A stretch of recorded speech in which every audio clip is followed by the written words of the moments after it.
We begin with the latest on the devastating wildfires in Los Angeles, where firefighters are scrambling to get on top of the disaster, which has so far killed 16 people, including an Australian. Los Angeles has been rocked by a shocking revelation, an alleged cover-up surrounding the city's fire departments.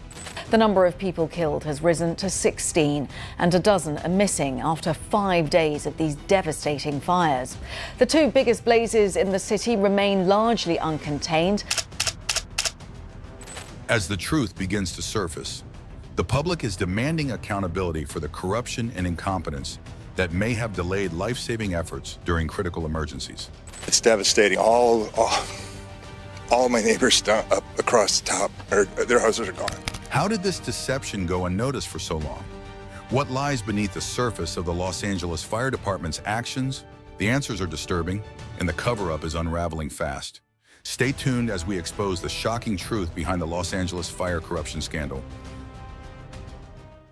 Hollywood in flames.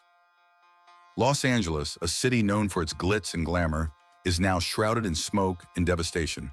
Wildfires, spreading with relentless fury, have left behind charred homes, shattered dreams, and a growing sense of betrayal. The destruction is staggering, and for many, the explanations offered are falling short. For years, climate change has been the go-to rationale for these disasters. But now voices are emerging, questioning whether it's more about failed leadership than global warming. Celebrities, once vocal supporters of progressive policies, are beginning to realize that the system they trusted might be failing them. The story unfolding is one of frustration, loss, and a desperate search for answers. The wildfires tearing through California are not just destroying property, they are exposing cracks in the state's preparedness and response. As neighborhoods burn, the question on everyone's mind is why the situation spiraled so far out of control. Could this have been prevented? The air is thick with smoke and discontent. Residents share videos online, their voices trembling with fear and anger. One homeowner standing near the flames encroaching on his property captured the desperation of many. "It feels like they want us to burn." His sentiment resonates with countless others who feel abandoned in their time of need. Even the rich and famous, often seen as untouchable, have not been spared. Mark Hamill, along with other celebrities, has reportedly lost his home to the wildfires. Regardless of their political affiliations, many are now voicing frustrations with the very policies they once championed. California has long prided itself on its stringent environmental regulations. Yet these same rules are now being criticized for hindering swift emergency responses. How can policies designed to protect the environment end up contributing to such widespread destruction? For many, this question cuts to the heart of the debate. The human cost of the wildfires is staggering. Families are losing everything. Homes filled with memories, pets left behind in the rush to evacuate, and for some, even loved ones. The devastation knows no boundaries, affecting people across all income levels and backgrounds. Scenes of heartbreak flood social media, parents clutching their children, tears streaking their soot-covered faces, firefighters exhausted but relentless in their efforts, and animals wandering, displaced, and terrified. Each image tells a story of loss and resilience, a testament to the human spirit in the face of overwhelming odds. The narrative around the wildfires is shifting. For years, climate change has been the focal point, but now questions about mismanagement are gaining traction. Poor forest management, delayed resource allocation, and outdated infrastructure are being scrutinized as contributing factors. Critics argue that the focus on climate change conveniently shifts attention away from accountability. By framing the wildfires as an inevitable consequence of a warming planet, officials sidestep tough questions about their decisions and priorities. This has led to the term Operation Prevent Blame, a pointed critique of what some see as a coordinated effort to protect those in power. It's easy to feel powerless in the face of such devastation, but change begins with asking the right questions. Why are communities left vulnerable year after year? Who benefits from the current system, and who suffers? The frustration is palpable. The flames may eventually die down, but the fight for answers is only beginning. Residents and commentators alike are demanding answers. Why weren't resources mobilized sooner? Why are communities left vulnerable year after year? These questions aren't just rhetorical, they're calls for change. The situation in California is dire, but it's not hopeless. Accountability and transparency are the first steps toward preventing future tragedies. As the flames die down and the ashes settle, the real work begins. Will the state learn from its mistakes, or will history repeat itself? Stay tuned, because this story is far from over. The truth will emerge, and it's up to us to ensure that it's heard loud and clear. Bureaucracy over lives. Amid the chaos of California's relentless wildfires, stories have surfaced about delays and inefficiencies that cost precious time. Help arrived in the form of fire trucks from Oregon, only to face California's puzzling regulatory hurdles. This raises a crucial question. When lives and homes are at stake, how much bureaucracy is too much? The controversy revolves around claims that Oregon's fire trucks were delayed at the California border due to emissions regulations. Media outlets were quick to address public outrage. Headlines like, "Fact check, Oregon fire engines allowed to fight wildfires in California," emphasized that the trucks weren't turned away, but they skirted the heart of the issue. The delay caused by bureaucratic hurdles. The vehicles were delayed for mandatory inspections, lasting days, not hours, during a time when every moment mattered. Privatization of emergency services adds another layer of concern. Accusations have been raised that privatization and outsourcing of fire services have contributed to reduced effectiveness in managing wildfires, leading to preventable devastation. These delays were compounded by the involvement of private contractors more focused on profit than immediate public safety, making it difficult to efficiently mobilize and manage resources. In crises, facts can blur. Overwhelmed eyewitnesses might misreport details, and while the trucks weren't denied entry, the heart of the problem remains. These essential vehicles sent to combat raging wildfires were held up for safety checks upon entering California. Fact-checkers have tried to clarify the situation, yet outrage persists. Many question why procedural checks seem to take precedence over urgent action to save lives and homes. For those directly affected, official explanations feel hollow, amplifying their sense of betrayal. Suppression of critical information has also been a concern. Rumors abound that important reports and data concerning wildfire risks are deliberately altered or withheld to avoid negative publicity for politicians and corporate stakeholders. Such suppression hinders transparency and accountability, potentially worsening wildfire emergencies. These trucks had already proven their reliability, traveling hundreds of miles through hazardous conditions to reach the disaster zone. Once there, many expected them to be rushed to the front lines. Instead, they were delayed by regulations requiring inspections, leaving critics infuriated by what they see as misplaced priorities. Imagine watching your community consumed by flames, knowing help is only miles away, but delayed by procedural hurdles. California officials defend the inspections, arguing they are essential to ensure safety and functionality during emergencies.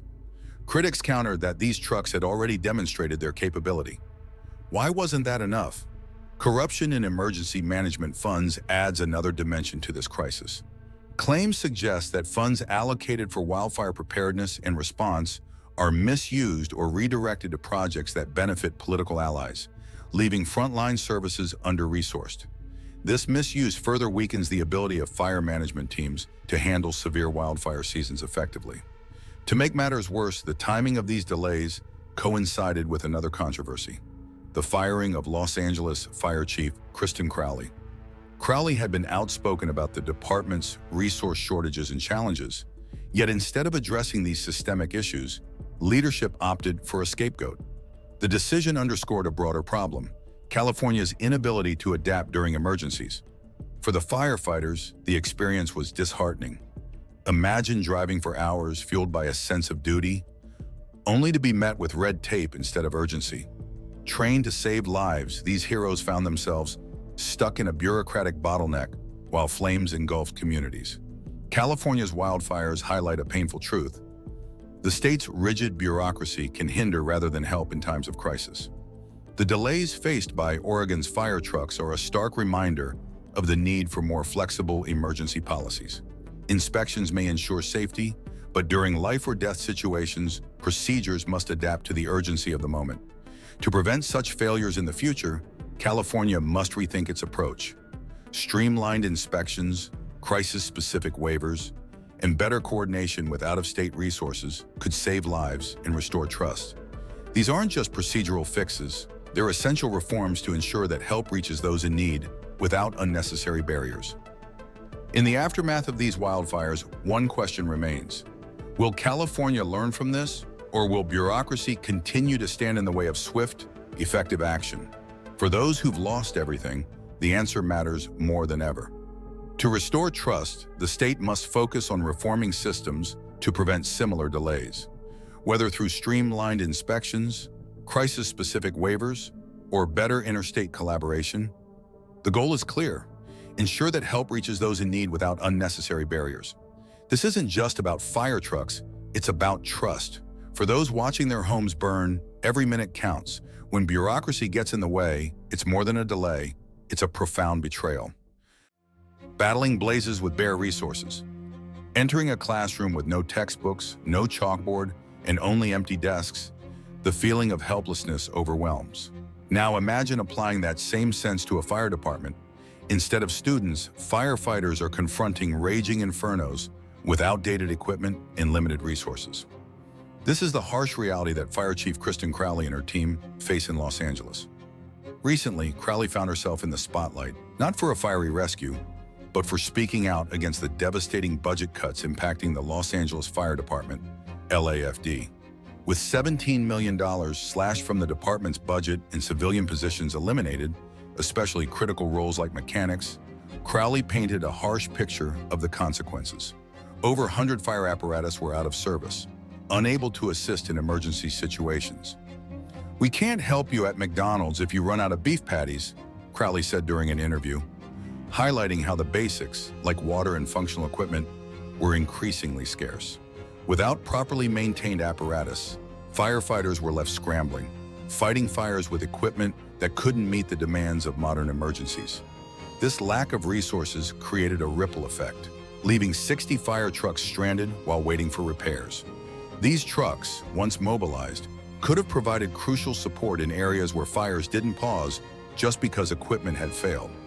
But California's insistence on additional inspections and bureaucratic red tape meant delays that cost homes, businesses, and lives.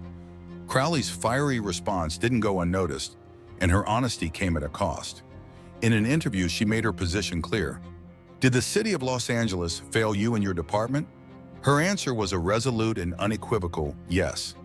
This honesty, however, didn't sit well with city officials, who later fired her amid growing tensions and public scrutiny. Yet the narrative didn't end there. Despite her dismissal, conflicting reports emerged. According to a Daily Mail article, Crowley had been fired, but updates quickly rolled in. The LA mayor's office insisted that Crowley had not been dismissed, an apparent attempt to control the narrative. Community notes rapidly intervened, updating the situation and amplifying the confusion as public trust wavered between conflicting statements and personal accounts. This back and forth raises uncomfortable questions about transparency and accountability. How can a department function effectively when its leader doesn't know whether she's still employed? Crowley's position wasn't just about keeping the machinery running smoothly.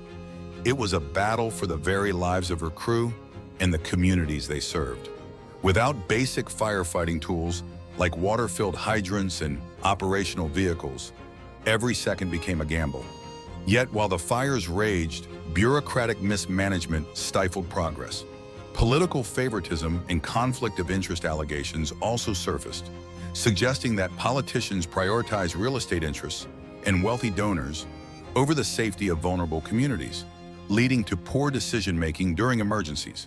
Speculation about a lack of accountability for fire management persists, with top officials and political leaders being accused of failing to take responsibility for poor management and oversight during catastrophic wildfire seasons. The public deserved better. Los Angeles deserved better. And so did Kristen Crowley, who spoke out not out of rebellion, but out of necessity. Her fight mirrored that of her firefighters, an uphill battle against systemic neglect and indifference. In the aftermath, questions remain unanswered. Will Los Angeles take steps to ensure such breakdowns never happen again? Will future leaders stand by their teams with the resources they need? The role of community note checkers. In today's rapidly shifting media environment, community note checkers play a crucial role in maintaining truth and accountability. These individuals, who have earned their position through fairness and unwavering consistency, must sharpen their skills to adapt to a media landscape that continuously changes. With misinformation spreading at an alarming pace, the game has evolved, and community note checkers are rising to the challenge to ensure clarity prevails.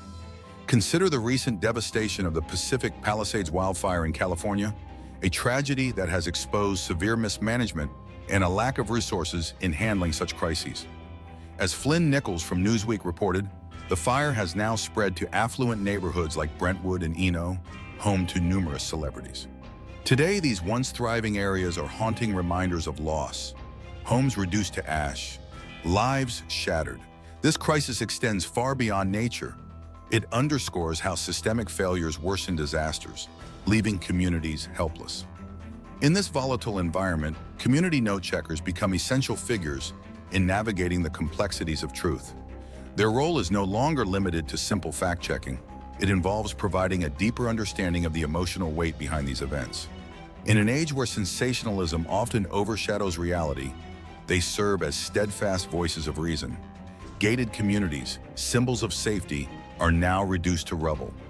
It highlights how government mismanagement exacerbates disasters, leaving residents exposed, with basic resources like water unavailable. As legacy media struggles to adapt to this new reality, community note checkers are swift to identify inconsistencies and challenge manipulation. Their unwavering dedication to fairness transforms them into powerful advocates in a world where truth often takes a backseat to bias and spin. Whether highlighting bureaucratic negligence or shedding light on the emotional toll of disasters, they stand as vigilant defenders of the public's right to accurate information. The slow response of the media to these crises contrasts starkly with the rapid spread of misinformation. Yet community note checkers remain agile, evolving alongside the digital landscape. They recognize that today's narratives are fluid. They shift with public sentiment and political agendas. This adaptability ensures their contributions are always relevant and impactful. In the case of the Pacific Palisades wildfire, the damage speaks volumes, but the lack of accountability speaks even louder. Community note checkers refuse to let the public be swayed by hollow rhetoric or misleading stories. They are the true arbiters of reason in an age where emotions run high and facts are frequently overlooked. Recently, TikTok has become a significant battleground for misinformation, with viral posts spreading half-truths and sensationalist narratives. Community note checkers are increasingly essential in this space to sift through these claims and provide context. From misguided conspiracy theories to poorly sourced news, they ensure that discussions remain grounded in facts. This evolving role is evident in their swift reaction to events like the Pacific Palisades wildfire, where incompetence played a significant part. From celebrities' luxurious homes to everyday citizens grappling with loss, the impact of mismanagement is deeply felt by all. Community note checkers offer a guiding force through the chaos, reminding us that truth isn't just about numbers. It's about real-life stories, communities, and the tangible effects of poor governance. As the media continues to evolve, their mission remains steadfast to ensure clarity, justice, and fairness endure. Navigating the complexity of suffering and governance.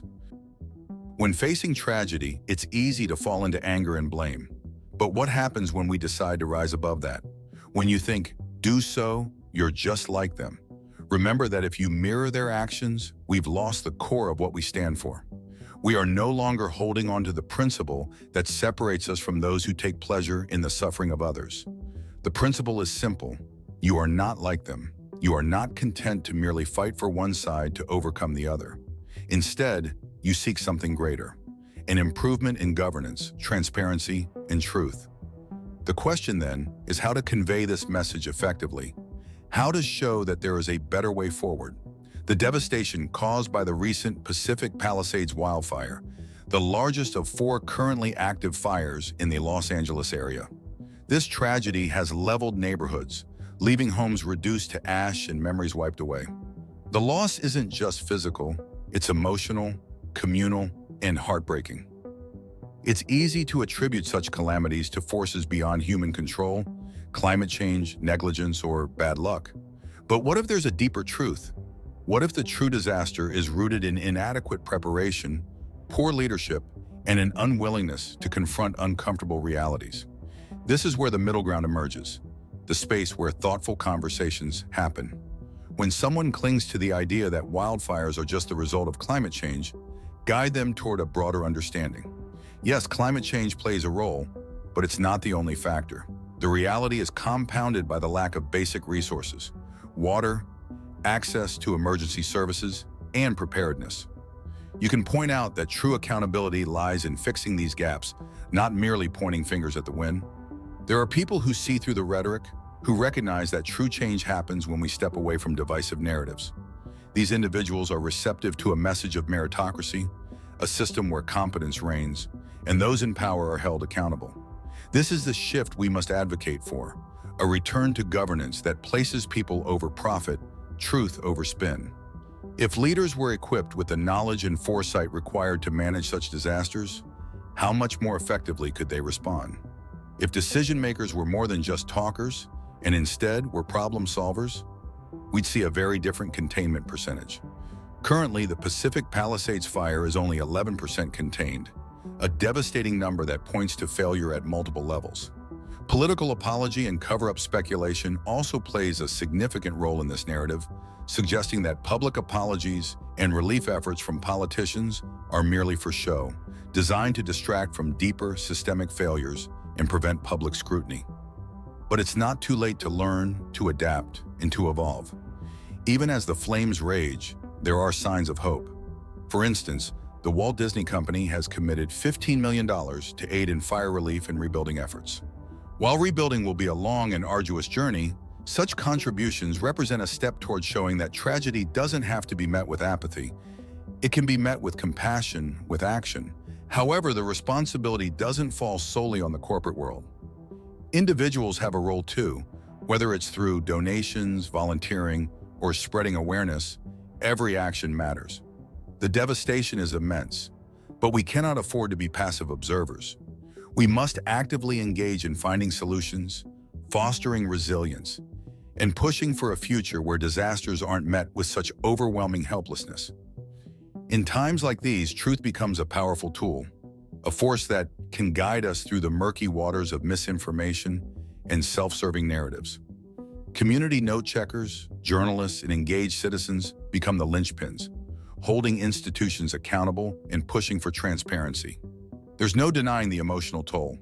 Stories of loss and heartbreak surface daily. Yet amid this darkness, there is hope.